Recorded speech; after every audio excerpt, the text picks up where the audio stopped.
Hello and welcome to the Kaiju is in the Details, a chronological examination of the Kaiju film. I'm Ian. I'm Haru. And this time, we took a look at a little film called Varan, or Varan, I guess would be more accurate. But in America, we call it Varan. We like to ignore original pronunciations. As much as possible, yes. What'd you think of this movie, Haru? Um, it was decent. I liked the first half. It kind of dragged on in the second half. Would you say that perhaps it started dragging on maybe a third or 2/3 of the way in rather than a half? Yeah, I would say like maybe about the 2/3 mark, honestly. What if I told you that this film was not originally supposed to be a film, but was instead a made-for-TV movie that came in 3 episodes? Okay. So yes, You know what? Yeah. Varan was a American-Japanese co-production, originally at least, when the American Broadcasting dash Paramount Theaters, ABPT, came to Toho to say, hey, Rodan was really cool. Godzilla, awesome. Make us another one, but make it for TV. And then make it like a 3-parter, 30 minutes, and then have some fade outs and fade ins and fade outs for commercial breaks. Mm-hmm.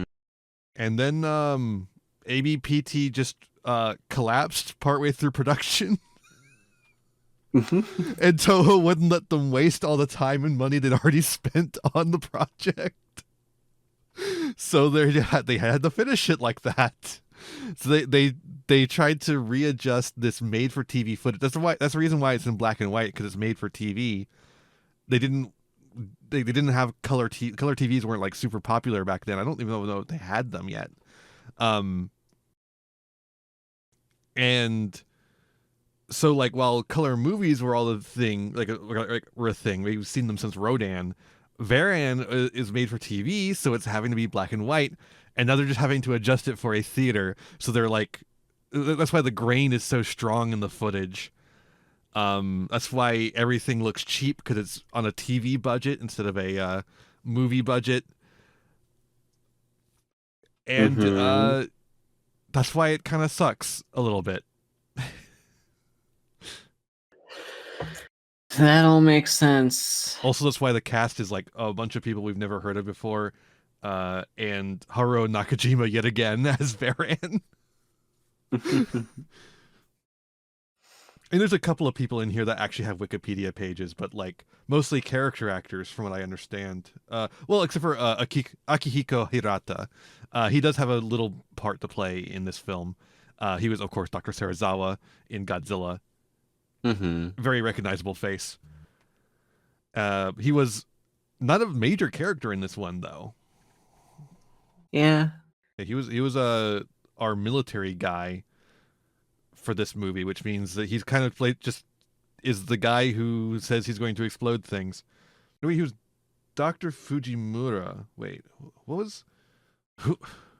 Okay, I gotta be honest. This movie is not particularly clear on its characters. Who the fuck is Fujimura? Oh, so he's the guy who created the. So he's like the main character of the 3rd episode, I guess you could call it, because he's the one who created the bomb that kills Varan. And he just shows up in the 3rd episode, and then he's like, I have a bomb that's used to blow up rocks to make dams. If we put this inside Varan, it could blow him up. So that means this actor has a kill count of at least 2 kaijus. Because of secret weapons, yeah. two kaijus and the Mysterians. He killed the Mysterians as well. That's true. He did. This guy's just on a kaiju rampage. I don't know that there's been a single person in all of history that's killed as many kaijus as this guy. Because mostly because kaijus don't die very easily. Mm-hmm. Well, that's why we have this guy. Yeah, this guy. He's the specialist. He knows how to kill him. Knows how to fold him. If a kaiju shows up and is terrorizing the town, just be like, I know a guy. But he won't want to. He'll never want to do it. He'll always be like, no, I can't do that. This time, though, it's not even like because of he's worried about it getting out in the public. He's using it for construction.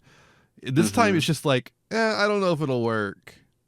I won't let you use it because I don't know if it'll work. It's like, what? Don't you want to try it? No? Okay. Yeah, it's kind of silly in that, like, we've got this giant monster that if it gets out of control, it's going to destroy literally everything. Wouldn't you just want to try whatever you can to try and stop it? But have you thought about it like this, Haru? You need to stretch out your movie to make it an actual feature-length movie instead of 3 episodes. Yeah.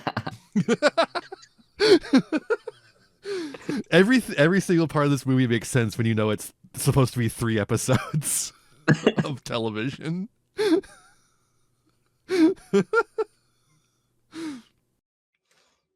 Oh man, this movie's dog shit. Why is that? Well, it's because it's supposed to be 3 episodes of television. Oh.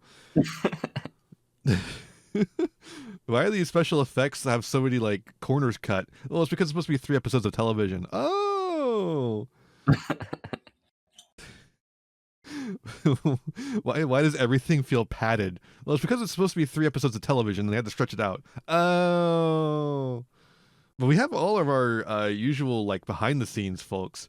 We've got Ishiro Honda directing. We've got Akira Ifukube doing music. We've got Eiji Tsuburaya doing special effects. And we have Ken Kuronuma, who wrote the story, and he's the guy who wrote Rodan. And of course, Tanaka is the producer. And Tanaka being the producer of most of the Godzilla films for like the early era of Godzilla. This is one he really fucked up on. Well, I guess he couldn't predict that the studio he was working with was going to just collapse, but... Yeah. I've got a good quote from Ishiro Honda here. This change was forced on us. We were shooting things so that they looked big and powerful on the small screen, and suddenly we had to take the same footage and try to make the same impression for the big screen. It just doesn't work that way. And on top of that, we had been shooting based on the premise of making it in 3 episodes. Now we had to somehow combine it into all one continuous story. Of course, it did not work. We had a very hard time adjusting it.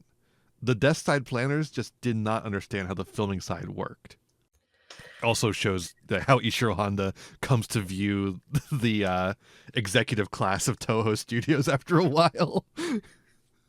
Yeah, the further and further we get along with this series, like, the more we see the toll that, like, the corporate film industry is taking on Ishiro Honda. Yeah, you remember from last episode, we were talking about how this film was being made alongside The Liquid People and alongside what other film as well. Like, this one started in 1957, so there was other films Ishiro Honda was doing at the same time he was dealing with this mess. Yeah, like, he started this. He started like making these films, doing something he was really passionate about and something that he really loved, and like, the further and further it went, the more money it made. The studio that like basically hired him to make his movies is like, we're gonna milk you for every penny you have and drain all the soul out of your passion project. Yeah. So yeah, apparently the filming, like actual filming, began in July 1958.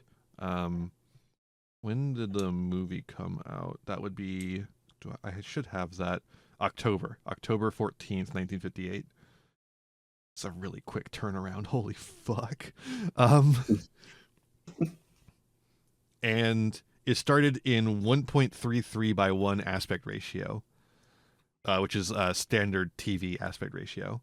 Then, when they had to change it to a theatrical picture because of the shutdown of ABPT, they had to blow it up to a 2.35 by 1 aspect ratio. And Toho marketed it as Toho Panscope, which, like, yeah, just advertise it that you're panning the fucking film to make it look like it's a film instead of TV. That's awesome. Yeah. I can't believe they actually called it Panscope. That's, ooh. But you can see the grain really bad in this film. It is not pretty looking. I like a little bit of grain in my films, but like, holy moly, this is whole grain. This is fucking mini wheats, dude. This is macro wheats. Yeah. I did notice that. It was honestly something that I didn't like complain too much about, just because like us watching these movies. Yeah, you're coming in through Discord. Like, yeah. You're not getting anything good anyways. So like, and also just, sometimes we really do struggle to find a version of the movie that's an actual good quality. So like, I kind of just take it for what it is, and Varan's a little harder to find than some of the other films. Yeah, I could tell. I had to find it on the Internet Archive, where it is set up as an ISO file. So essentially, it's like a DVD that's not a DVD. And I had to like mount it in VLC Media Player. It was very confusing. Ian out here working the technology so that this podcast can go on. I do my best. And so did they. When they made this movie, they did their best. I really think that's what you can say about it. Yeah. And when I say they did their best, I mean they're reusing a lot of stuff. Mm-hmm. I don't know how much you noticed this. There's a lot of reused stuff in here.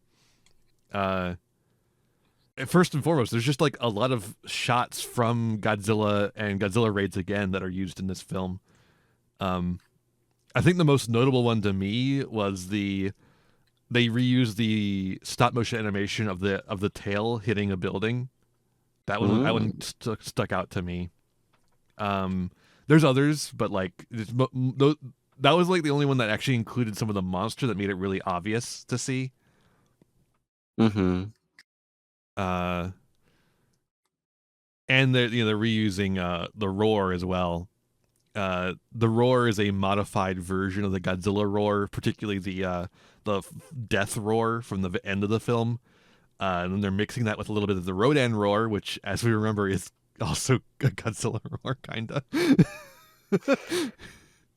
So, on the topic of the roar, is it just me, or maybe it's like the way they mix it, or it could be intentional, but like sometimes it almost sounds like there's like it almost sounds like our kaiju is actually saying something.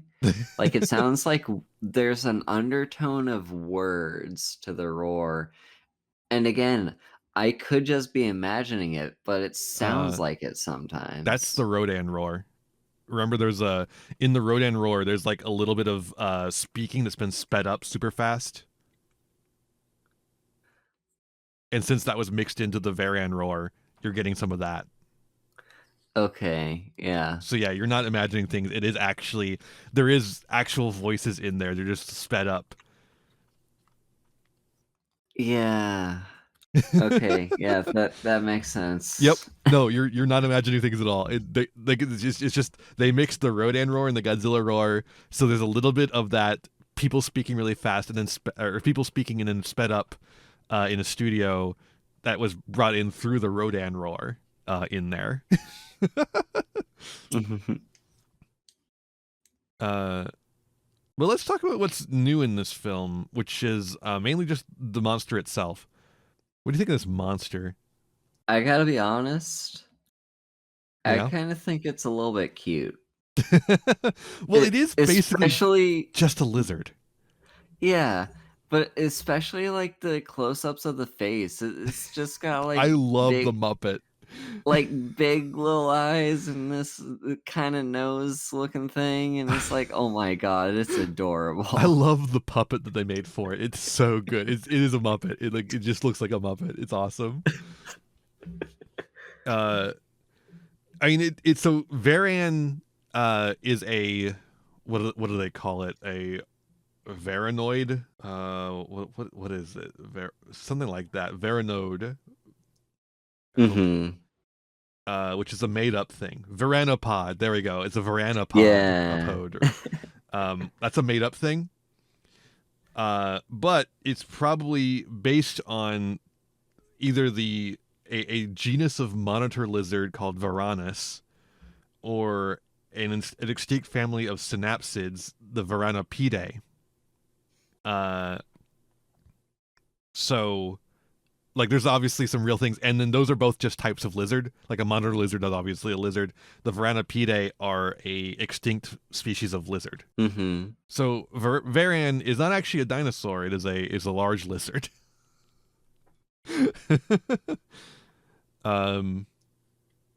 Kind of like King Dinosaur. Yeah, except this time they didn't actually call him a dinosaur, at least, which is nice. So they tried to make him look a little bit like a monitor lizard, a little bit like a gliding lizard. He has the membrane like a gliding lizard. Mm-hmm. Except he's able to just kind of fly. This guy really is just like the child of Godzilla and Rodan. Yeah, part of the concept is making this like a trifibian. That's like the word for it.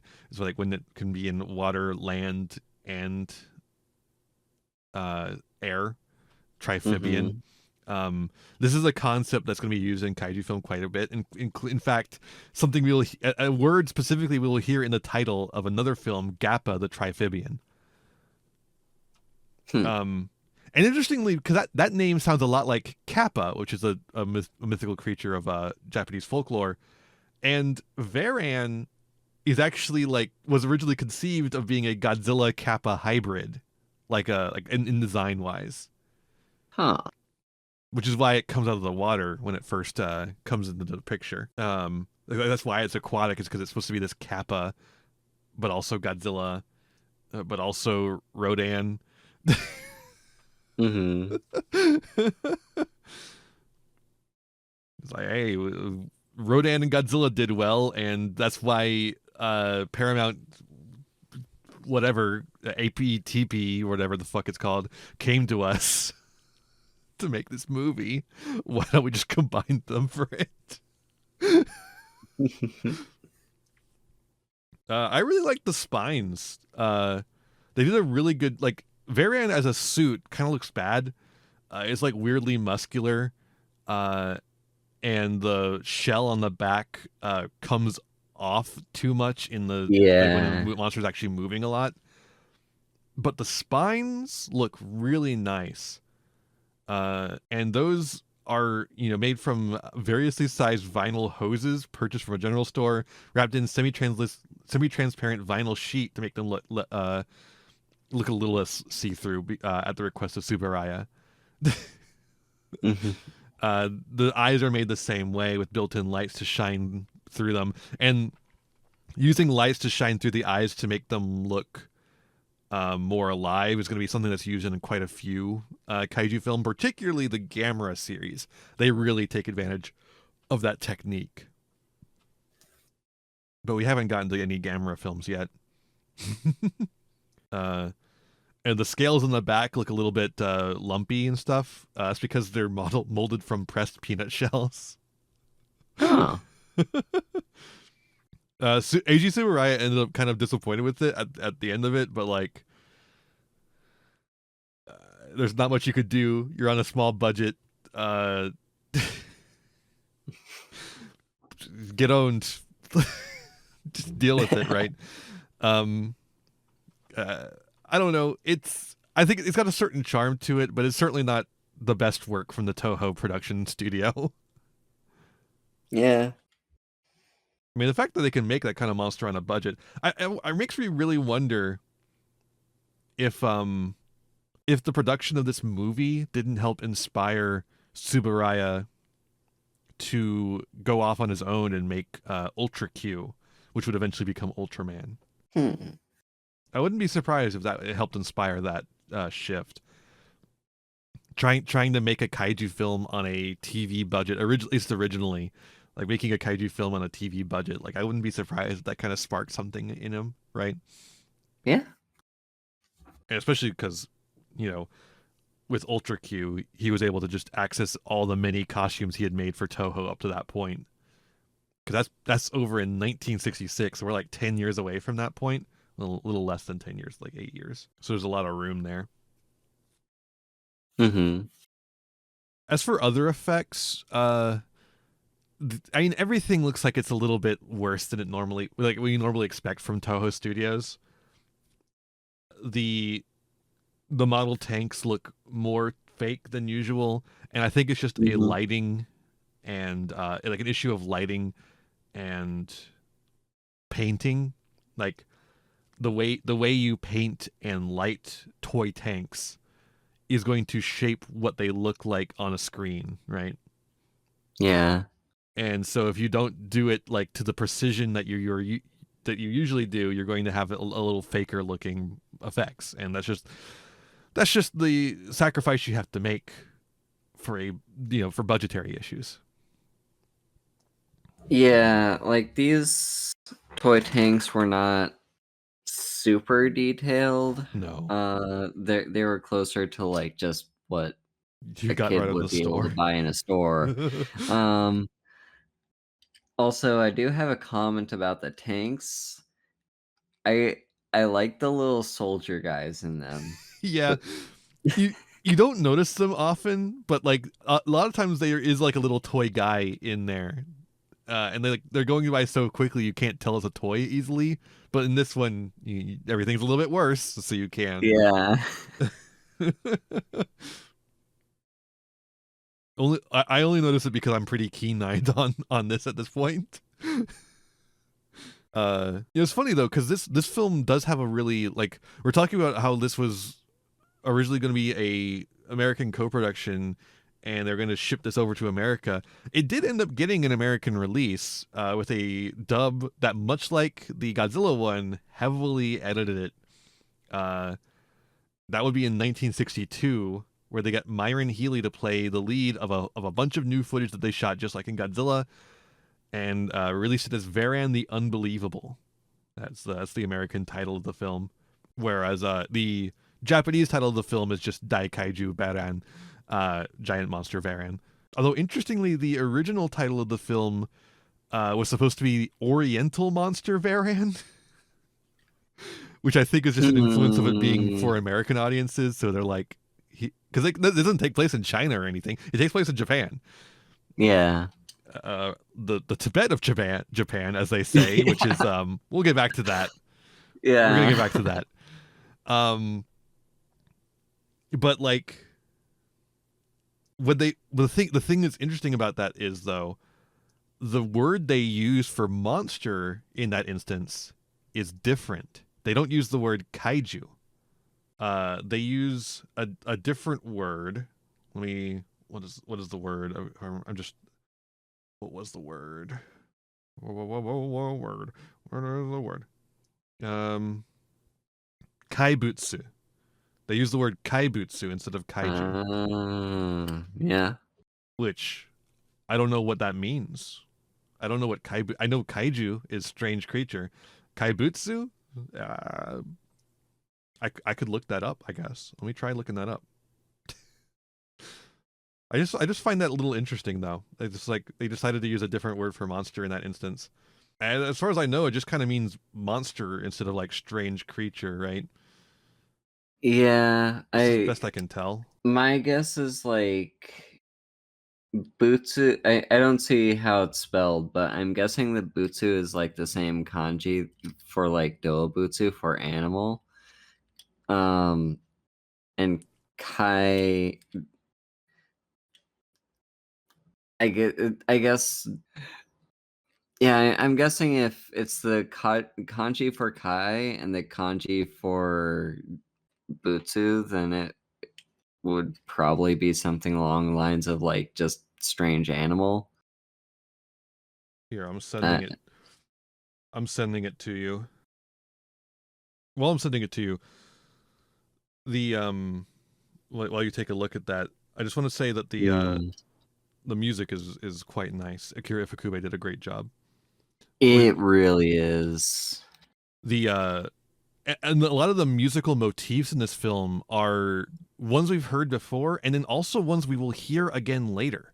Like, I think he's developing a Mhm. lot of motifs that he ends up using. Akira Ifukube uses a lot of his motifs over and over again, and that's just like what you do when you make this many musical scores. Like, it's not out of the ordinary at all.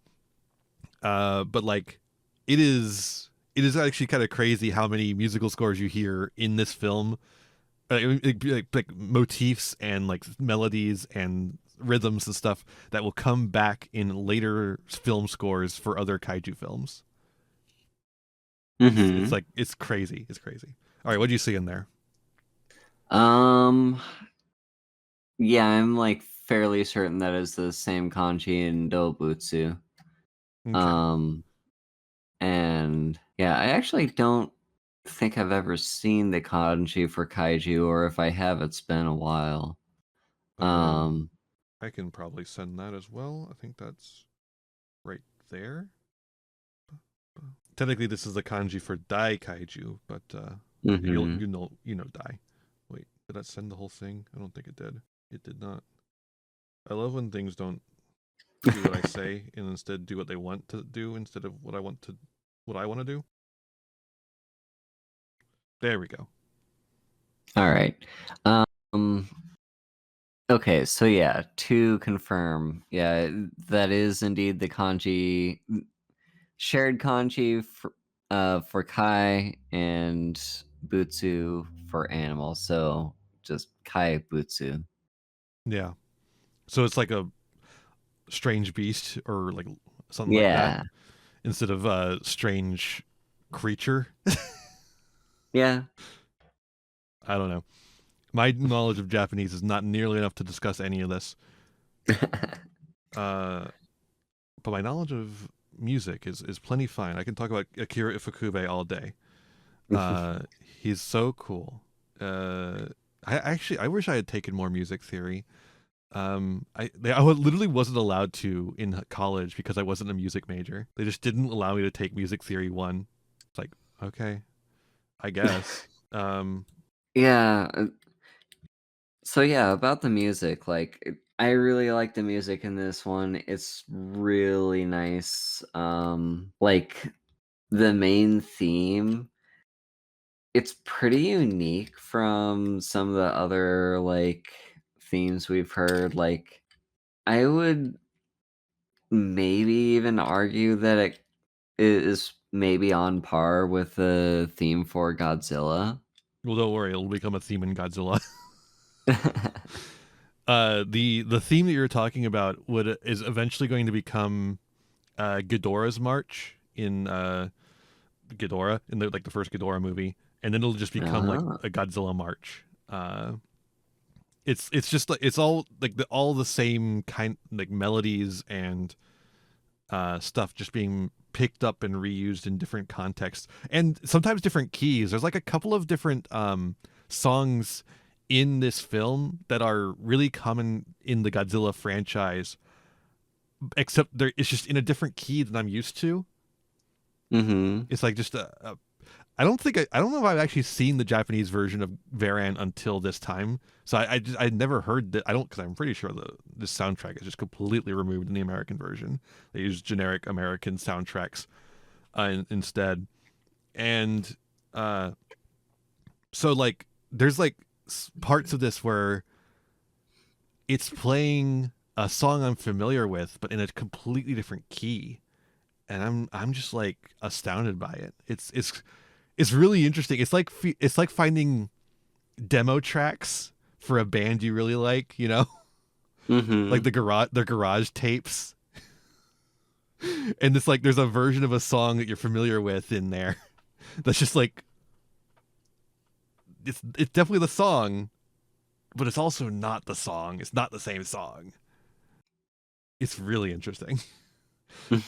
If you like the Godzilla films, especially to the degree that I do, and you haven't seen Varan, the Japanese version of Varan, I suggest it just for the music.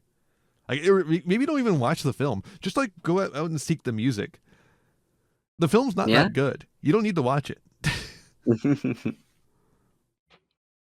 I mean, like I wouldn't say don't watch it either. It's just like it was kind of boring at the end. Yeah, I mean, like, it's not the first kaiju movie we've seen that had the same problem of it just dragging on way too long. Mm-hmm. Um, But at least this one has an excuse. yeah, like, yeah, like, yeah, just it is not very well paced for a movie, and that's because it wasn't supposed to be a movie. Um, Yeah. You know, if you think about it as 3 episodes, the pacing makes a little bit more sense. yeah. Because you've got this one episode where they're exploring this jungle and they find this monster, and then that episode ends with the monster destroying the village, right? Mm-hmm. Then you've got episode 2 where the military comes in and tries to destroy the monster, but then the monster destroys them and flies off. And then you've got episode 3 where we're in Tokyo all of a sudden, and everyone's preparing for the monster to attack Tokyo, and then they kill it. The end. Mm-hmm. That's your 3 episodes right there. They are all around 30 minutes long for an hour and 30-minute movie. So, Haru, do you want to talk about themes now? Yeah. Well, guess what? Enter the Barakuman zone again. We got to talk about the Barakuman yet again. Mm-hmm. Because we traveled into a hamlet that's undiscovered, quote unquote, and in a faraway land, the Tibet of Japan. The And Tibet of Japan. that means we're doing anti-Barakuman sentiment yet again. Yay! Yeah. Ishiro Honda cannot avoid stepping in it a little bit. And to be fair, he didn't write it, but like, man, he sure has done 2 films. Man, if I had a nickel for every time Ishiro Honda directed a film that involved shitting on the Barakuman, I would have 2 nickels. It's not a lot. It's a little strange. Yeah.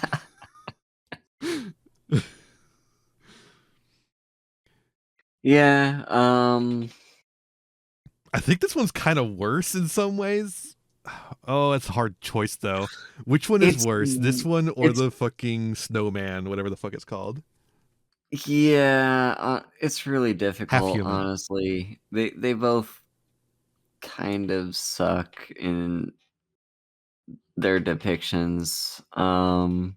Yeah, at least this one didn't have the scene where the old man running the village beats a woman. Yeah. Like that was upsetting. And I guess in this one, we only really have to deal with them for like the first third of the movie. Yeah, because then they're all dead. They all So like every single one of them gets killed by Varan or something. I think except for like yeah. 2 guys that are like there with the photographers, I think. And then they probably get killed the second time Varan attacks. because this movie does not give a shit about this village. They're just a framing device. Yeah, it really sucks. It does. This is another one of those movies where those kaiju films where there's this ancient indigenous knowledge, and then a bunch of city folk come in. We can't say white people this time, but like they are Japanese, so they're still imperialists. They come in and say, actually, I'm an enlightened atheist. Your religion is stupid. And then they go piss off a giant monster that kills them. And this time around, they're very blunt about it. Like it literally is the fucking there's no atheist. evidence. Like he is just. There's no evidence that your god exists. Fuck you. He says that after he hears the monster roar. He heard the monster go. He does like a fucking thing that sounds like a Godzilla roar. Like,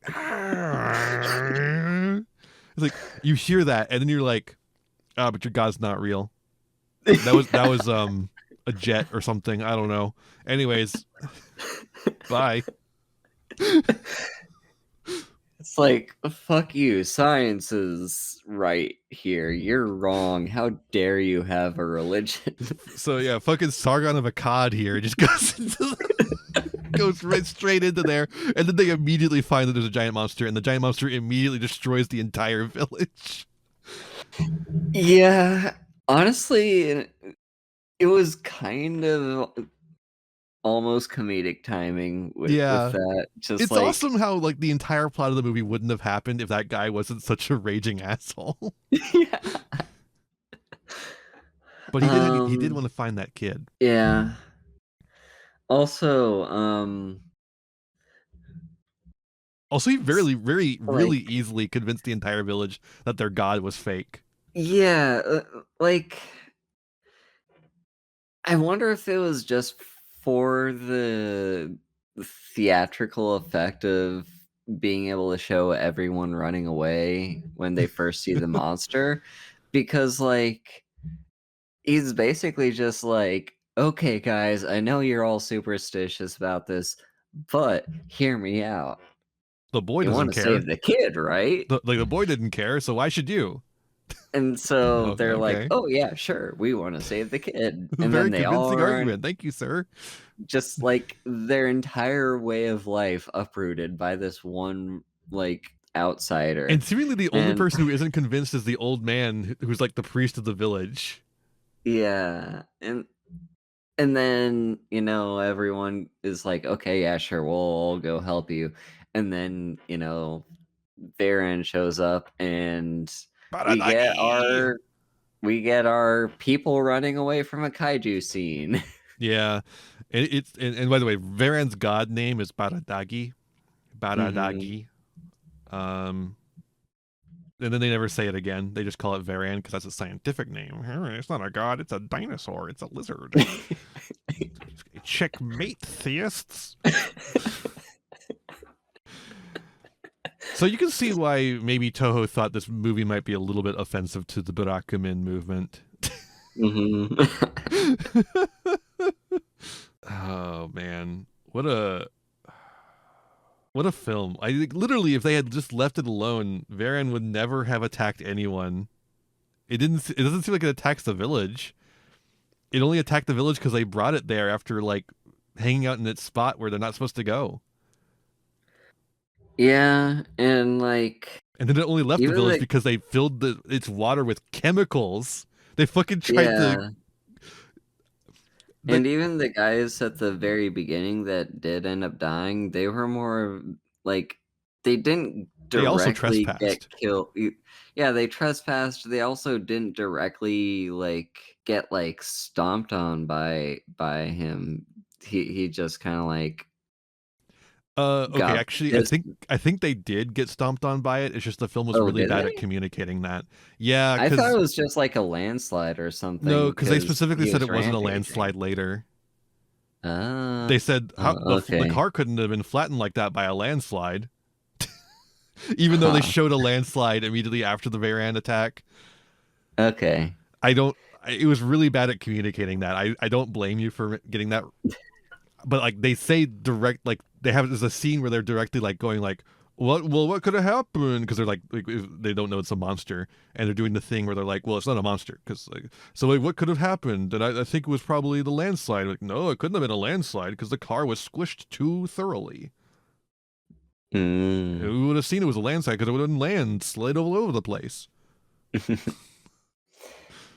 But there was a landslide. But They showed that, so I don't know why that would be like that. I thought the landslide was like the perfect cover up for the monster, right?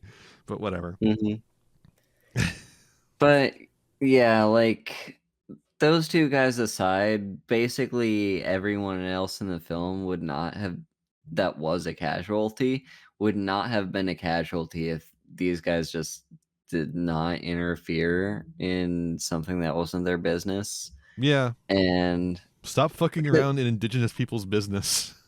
Because like this village, like they've got this well-established religion that like clearly every single one of them believes in to a very strong extent. Until they don't. And yeah, until they don't.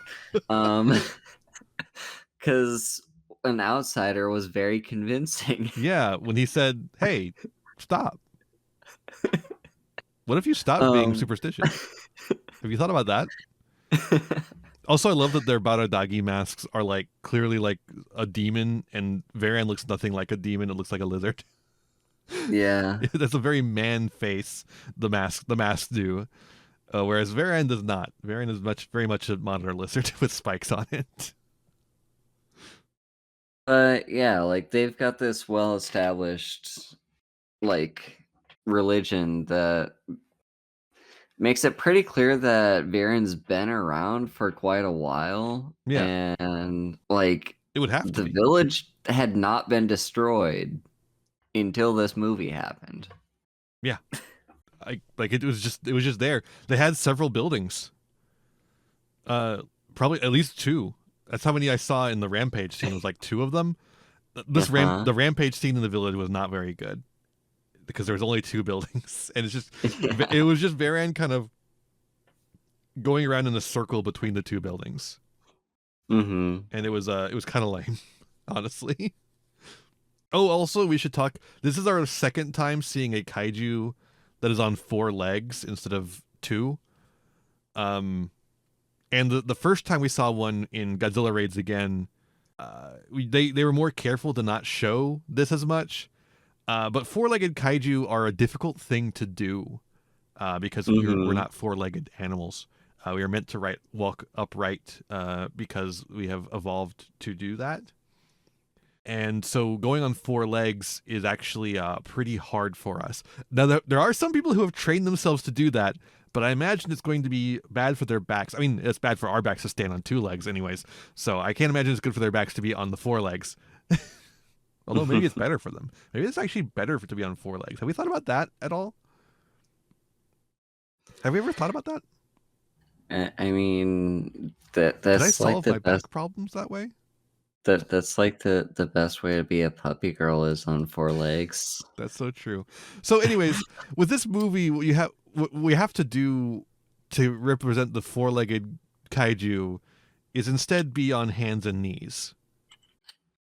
Which looks a little silly if you think about it too hard. And my advice to you is just don't think about it that hard. Yeah. Simple as. I mean, that's going back to themes though. Like we've really kind of hit on it already. That's the only theme there is, because after episode 1, the plot kind of goes out the window. Yeah. There's not really any plot other than kill the dinosaur. Something I found a little like,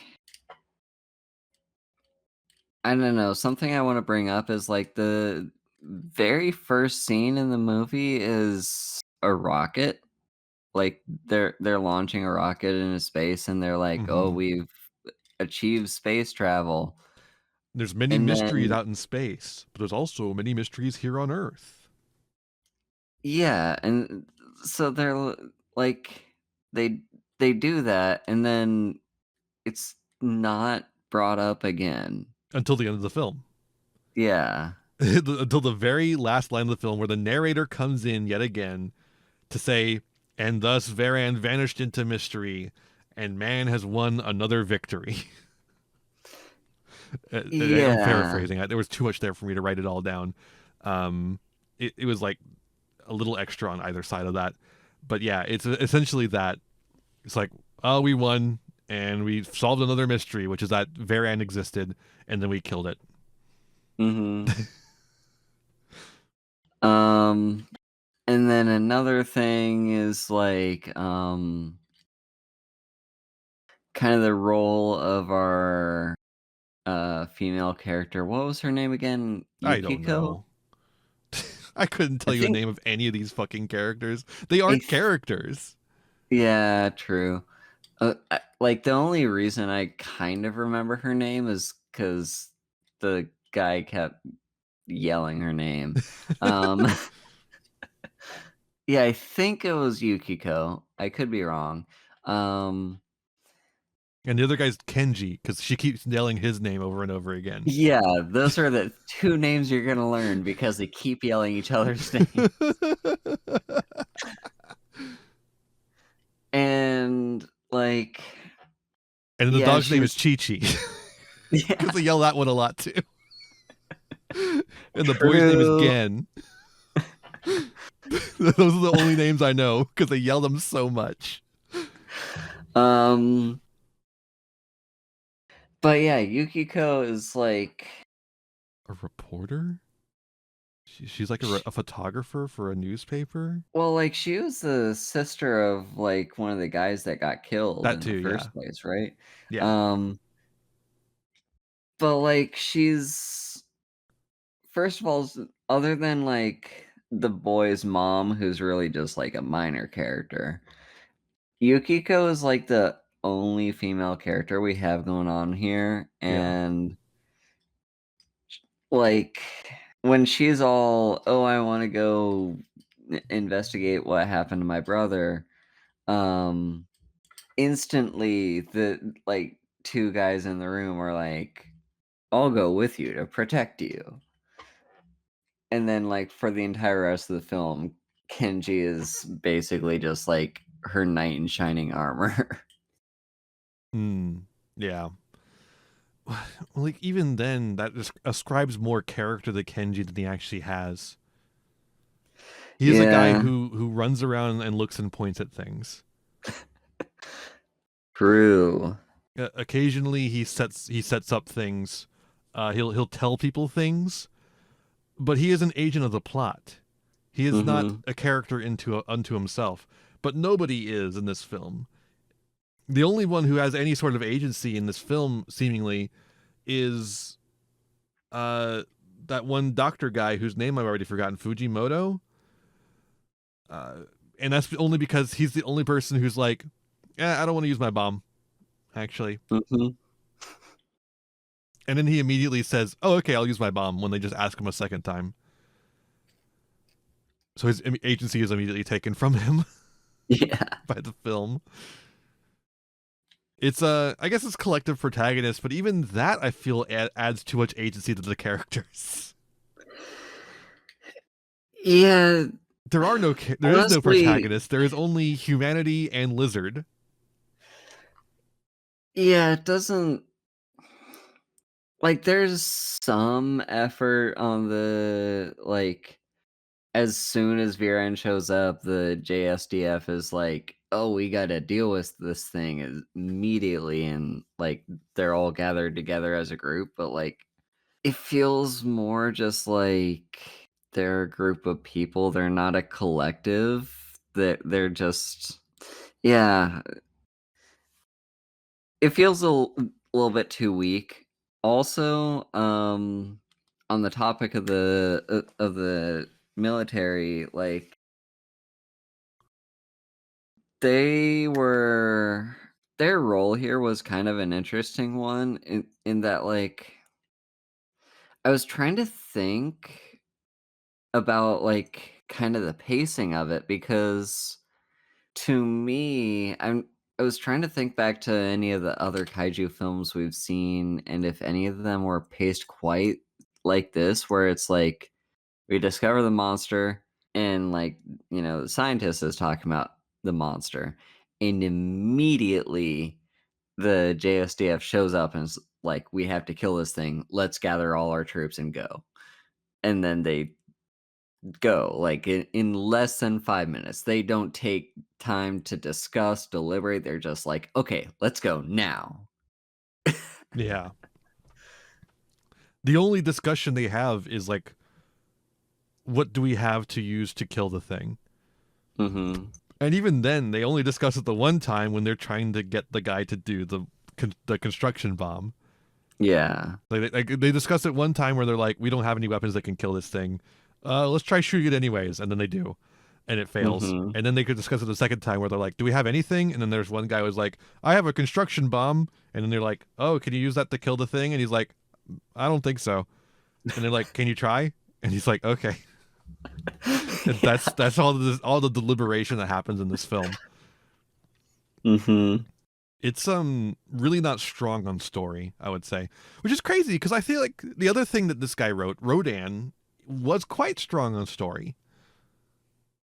But also Rodan was a little bit earlier in the kaiju craze. Yeah, like I Probably, wonder if it's just the rush or just the fact that the budget, they kind of cut into things, and then they having to expand yeah. things from that just kind of ruined everything. I I mean, don't it know. was It feels like probably there's a fundamental issue of the plotting though that makes it like this, because you can't explain all of this away with just how bad the production was, because this is like the core of the film. yeah. Well, so like, I do think it was there was that combination of factors, just like the low budget, the time crunch, Ishiro probably feeling some amount of burnout, being involved in the industry, like basically forcing him to pump out kaiju films. And like, I think there is some kind of foundation here where if they actually went through and took their time and wrote everything out to like where it was coherent, and like and like the characters were actually developed. I'm not saying it would be Godzilla level, but like it could at least hold its own I think I as found our a our kaiju weak film. link. I think I found our weak link here, actually. Yeah. Shinichi Sekizawa, the screenwriter. So he's the one who adapted the original plot written by Ken Kuronuma, the original story written by him, to the screenplay for the film. And this is also one of his first screenplays, at least on his credits on Wikipedia. So one of his first major ones, at the very least. His first one was on here was Fearful Attack of the Flying Saucers in 1956. I imagine he probably did some things between that and Varan, but like this is his first time working with the kaiju film. Mm-hmm. And if I'm looking through here, he did Mothra, he did Godzilla vs. King Kong, Ghidorah the Three-Headed Monster, Ebirah, Son of Godzilla. So a lot of the ones he's worked on, a lot of the ones he works on are kind of some of the more lighthearted, less plot-heavy, worse films. Ghidorah the Three-Headed Monster and Invasion of the Astro Monster are great films. Don't get me wrong. It's just like, what are they trying to say? Not much. The good parts of Ghidorah and Astro Monster, Ghidorah and Astro Monster, are not their themes or plotting or like. Their writing is good, I would say. They've actually. So I think this is something that's actually kind of missing in this film is like, if you're going to have this lighthearted kaiju film, I guess maybe this just wasn't in vogue yet, because our only examples of the kaiju film in Toho, at least, is Godzilla Raids Again, and Rodan. But like, what's going to become really popular in these films, and probably because of the influence of Shinichi Sekizawa is like a comedic, like just good comedic timing and writing. And that's something that Ghidorah, especially like Ghidorah the first Ghidorah film, really hits right on the head. It has excellent comedy in it. I think it's honestly really impressive how funny it is, and then it switches to being like a cool epic kaiju film as well. Like it's not incongruous. It actually like really works, I think. Mm-hmm. But we'll get to that when we get to that. But like I think he's the issue here. He's not being allowed to be his full self because that's just not where we're at yet in the kaiju timeline, perhaps. But he's not able. But he's also like not like uh the guy who made the screenplay for the original Godzilla. You know, Mm-hmm. he's no Takeshi Kimura, who is going to help with Matango, Frankenstein versus Baragon, War of the Gargantuas, King Kong Escapes, Destroy All Monsters, who was also a member of the Japanese Communist Party.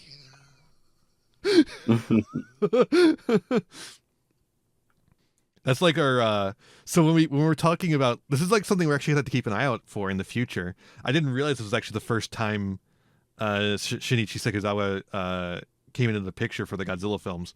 Um, the dichotomy between Shinichi and Takeshi is something we're actually gonna have to keep an eye out for because that's like a big point of comparison in like the disparate styles of the kaiju film of the Toho kaiju film. It's like the light, fun, happy-go-lucky adventure film, just like some good old monster beat 'em ups, versus the film that actually has something to say. Mm-hmm. Intentionally has something to say, I should say. Films that are made by people without intention still often have things to say. Just because Yeah. we are people who think, people who have thoughts and ideas will inevitably put them into their work, regardless of whether they mean to or not. Mm-hmm. So definitely something to keep an eye out for. Oh, it's funny that I mentioned that the other guy was part of the Communist Party.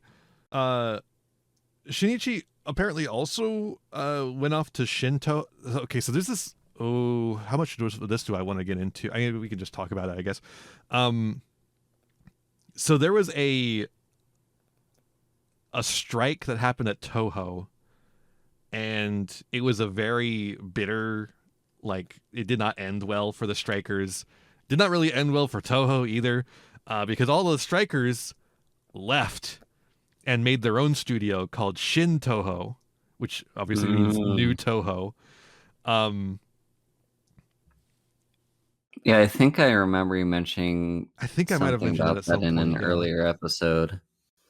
And they kind of operated from like around 1947. They started doing they left, which that's when the strike happened, and then into the like 1960s they started they declared bankruptcy in 1961.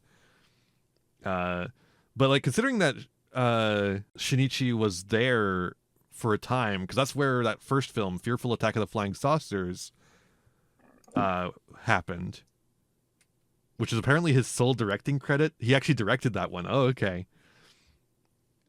He wrote the screenplay and directed it. That's fun. That is considering he was willing to work with Shin Toho, which was like, you know, run by this a bunch of these communists who had tried to strike at Toho. He seems a little bit more. I'm not saying he's like an anti-communist, right? He just writes more lighthearted fare, right? And doesn't think of inputting his own political ideas into his film projects as much. That's what I wanted to say. That's like the dichotomy we're looking for. Not that he's like an anti-communist or something and he's putting in pro-capitalist messaging in his films. Whether he is or not, we'll find out as we watch these films and analyze them. But yeah, I just want to keep an eye out for Shinichi Sekizawa and Takeshi Kimura in the future. Anything else to say about Varan? Varan? I'm trying to think. I don't know. I think we covered pretty much everything I had to say about this film. Yeah. I've got a couple of quotes. Not a whole lot this time. There wasn't very many quotable moments, but yeah, it's subtitles, so sometimes it's hard to actually get quotable moments out of those. But I do like the line, "It's too early for monsters." I just like that's fun. And then the line where was it Kenji and Yukiko? Kenji is yelling at Yukiko for running after running to take pictures of the monster die, and says, "Don't run so fast. Do your feet hurt?" It's like weird. It's just like, I guess it's because because I completely forgot about this. Varan knocked a tree down on her ankle. That's right. Yeah. I completely forgot that happened because that was in a separate episode. I mean, part of the movie. I also liked the guy who was like swinging the wheel wildly back and forth when they were doing the screening effect in the Jeep.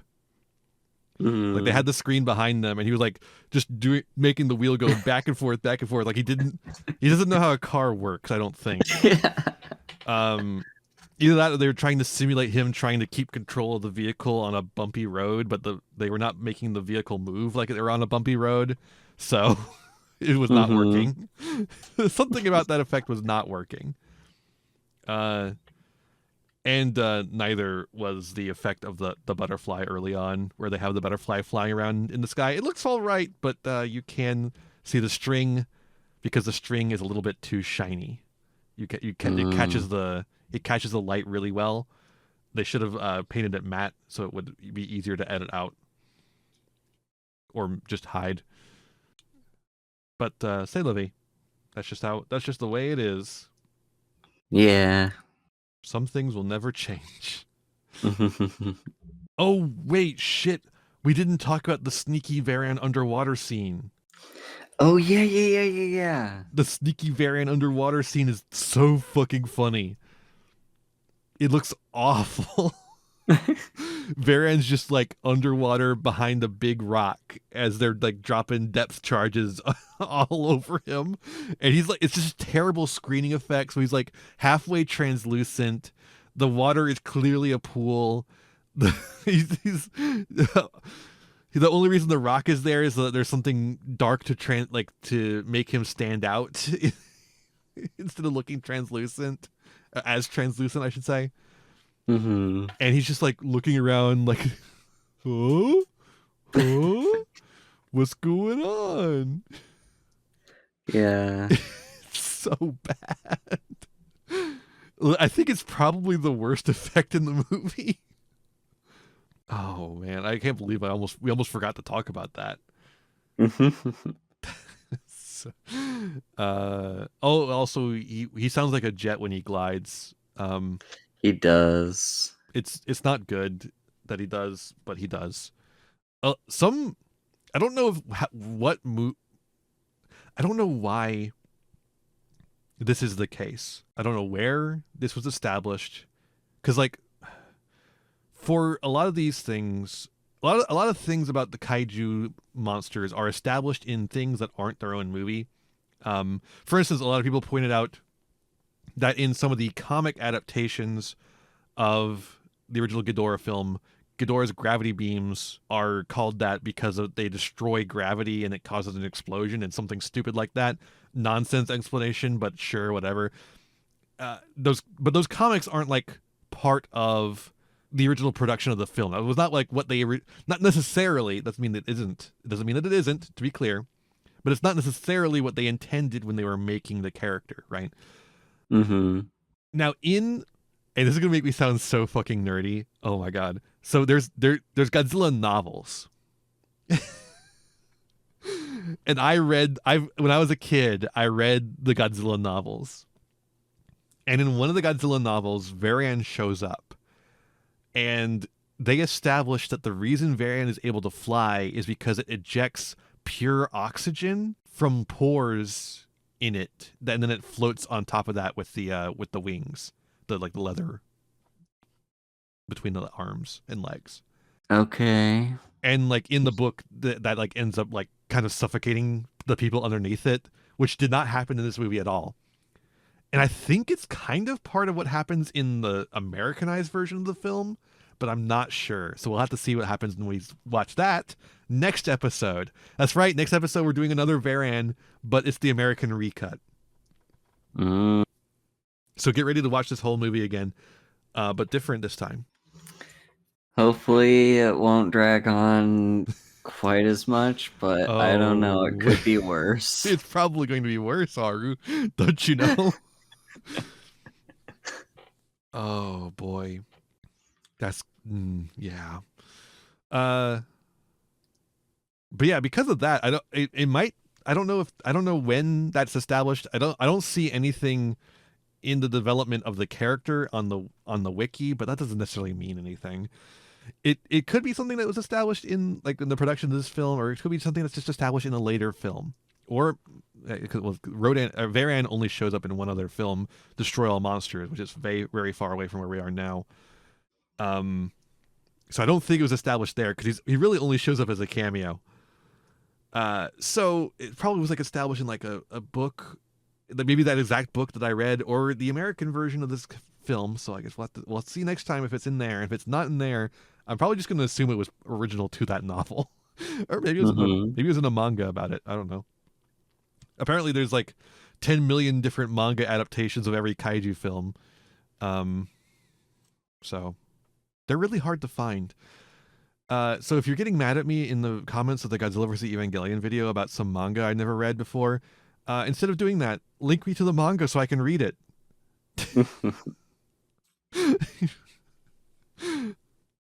They're really hard to look up because they have the same name as the film they're based on. Makes it hard to Google. Okay. I think I'm done. I'm here. Also, it's very funny. One more thing. Why does Varan eat flares? Why does Varan eat flares? That's really weird, isn't it? Because he's an animal, and animals are attracted to light. Yeah. Yeah. That's why my dog always eats fire. My dog loves eating fire. I keep telling him to stop, but he doesn't stop. He's always eating fire. Also love that the solution to the movie is a bomb that goes off inside you. Explode you from the inside. Awesome. Great. Really cool. Okay.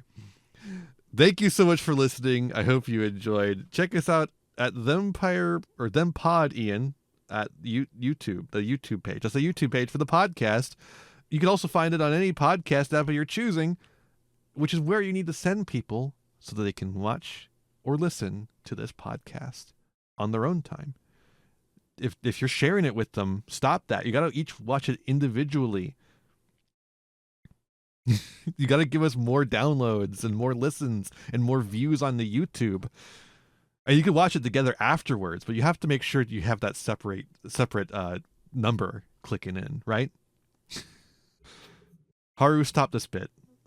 Where can people find you? I'm Haru Hayes. I'm a puppy girl VTuber. I stream occasionally on twitch.tv/Haru Hayes. I also have a Blue Sky, haru.vspire.live. That's where I'll post whenever I'm going live. I also have a YouTube, which I have now, after a year and a half of not uploading anything there, I've started uploading things there again. Yay! So, yeah, go check out my YouTube. It should just be youtube.com/Haru Hayes or something along those lines. And yeah, go check me out on all the places. And I am Thempyrean. You can find me at Thempyrean. Check out my website, thempyrean.neocities.org, to find everywhere you need to find me. Haru, are you ready to say goodbye to Varan?